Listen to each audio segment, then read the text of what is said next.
Okay, thank you, Laura Lix. I'm Clemens Wittwer from the European Commission's Joint Research Center. Unfortunately, I cannot be with you today, and so this is a pre-recorded message about the idea that stands behind CHOW and why we started CHOW.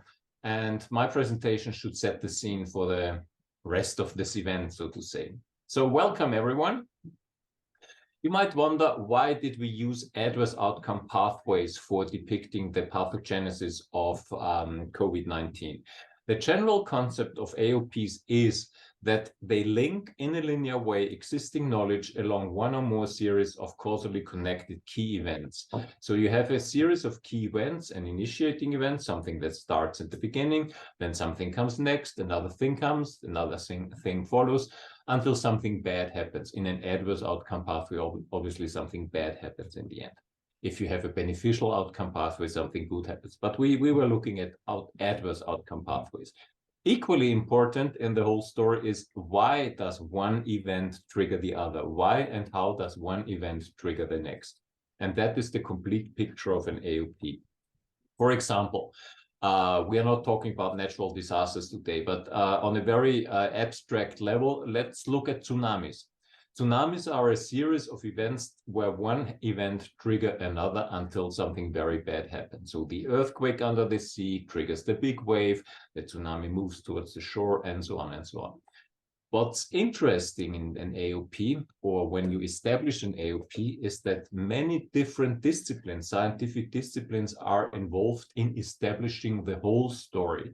So geology, fluid dynamics, geography, all have to sit at one table and tell the story, the complete story of a tsunami. So this general concept has already been very successfully applied in toxicology. Toxicology, many aspects of toxicology can be described in an adverse outcome pathway. So a stressor, a chemical in toxicology, obviously, has a first molecular interaction with the organism. Then the organelles respond, the cells respond, the tissue responds, and so on, until you have an organism or maybe even a whole population response. And the first anchor in an AOP is always the molecular initiating event. Then you have a series of key events, and then you have the adverse outcomes. And all kinds of things can be stressors and can trigger an adverse outcome pathway.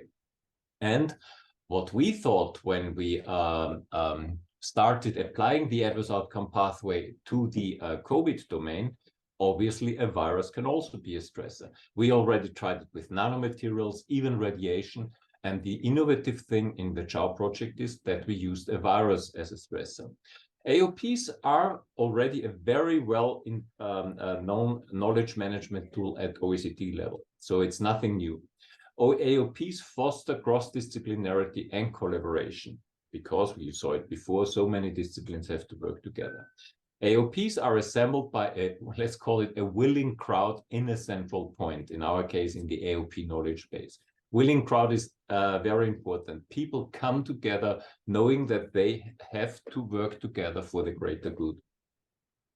The AOP framework was co-managed at the JRC, at the Joint Research Center, by our unit. So our unit has already been involved at OECD level in the management of the AOP framework. And that's the reason why we thought that we were at the right place to apply the AOP framework also to the virus domain. There is a central knowledge base where everyone in the toxicology domain can and could and will be able to collect their knowledge. The AOP Wiki is a public information system. Everyone can browse through that. And if you have the necessary authorizations, you can also contribute your knowledge. The Wiki-based collaborative development covers all the aspects of AOP development. And the modular nature of AOPs and the Wiki make co-authorship easy, since the individual key events that make up the whole AOP story can be authored and established by individual parties, only then to be put together in the Wiki. This collaborative nature is fostered by the Wiki. So the development task can be divided, and each co-author adds and edits different components of an AOP at the same time. What is equally important, and we all know that in science review is almost as important as establishment of knowledge, is that the collaborative review also happens in the wiki. Means that every review step and every reaction of the original author to a review and the way he addresses or they address the review is public knowledge in the wiki. So this bidirectional exchange of opinions about a certain piece of knowledge in the unblinded review process, as we call it, is public and can be transparently followed by people who are interested. You might ask yourself, so why did they actually come up with the idea of using a toxicology framework for this virus domain? You see here on the 8th of April 2020, at the very beginning of the pandemic, Penny Naimark, who was turned into a very important player in the CHAO project, wrote this tweet on Twitter. So she thought that maybe we could use AOPs for COVID. Our unit head, Morris, immediately reacted to that terrific idea. And we have, and that's my Twitter handle here, Twitter, we have been thinking about the same lines, but haven't done anything yet. Penny wrote back, yeah, well, definitely, let's do that. And the rest is history. So we see this exchange of tweets, we see that as the birth certificate of our CHAO project. CHAO, by the way, if you have wondered what does CHAO actually stand for, stands for Modeling COVID-19 Using the Adverse Outcome Pathway Framework. And we also wanted to express our wish to say ciao and bye-bye to the COVID pandemic. This was, you see, 8th of April was at the very beginning of the pandemic. So this was our project. We immediately started working together as a JRC exploratory research project. So that gave the, let's say, operational framework of assembling the crowd of external people. And we started to apply the AOP framework with this key event after key event after key event to sort the tsunami of knowledge that has been out there. You know, there were hundreds of thousands of papers on COVID-19 which were out there, completely chaotic. And what we tried, or our ambition was, to sort these papers into key events in the pathogenesis of COVID. So we wrote a paper about that, about our ideas, which was very, very well received. This is our timeline. So we had lots of full-fledged AOP workshops, 5 workshops, and today's event is actually the 6th and final CHAO workshop. So 8th and 9th of February, you are at this final event today. The AOP framework is the bridge for interdisciplinarity. So synthesizing knowledge, fostering transparency, increasing clarity, promoting the sharing of knowledge, that's all built in the AOP framework. And using an existing framework for COVID was the best thing to do, not reinvent something, but reuse something.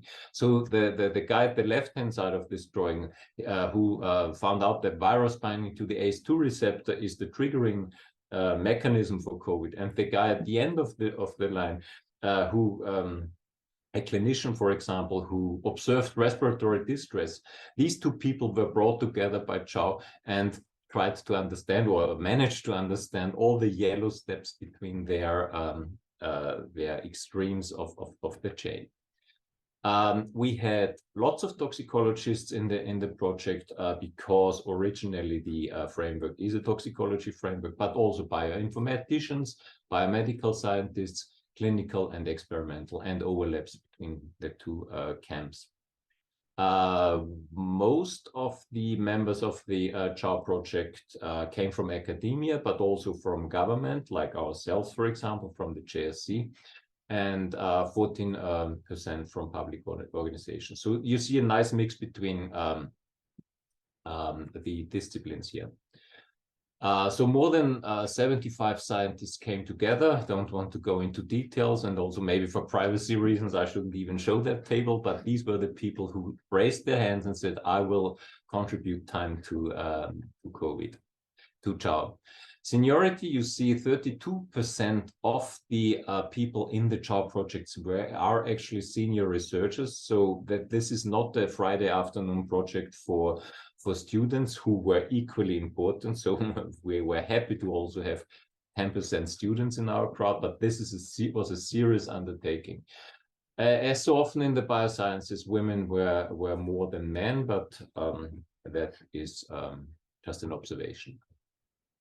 These are the publications that came out. So the deliverables of the CHOW project were a huge number of publications, peer-reviewed publications in quite high impact journals.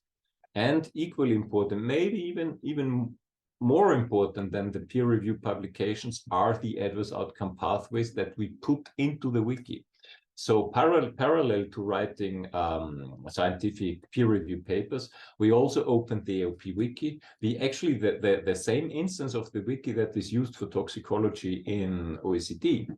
So we put our AOPs in the same wiki and found so many cross sections between our AOPs and the toxicology AOPs, which is not surprising, because once a series of bad events has been triggered, many of these bad events, of these key events, are the same regardless of whether something has been triggered by a chemical or by a nanomaterial or by radiation, or in our case by the virus.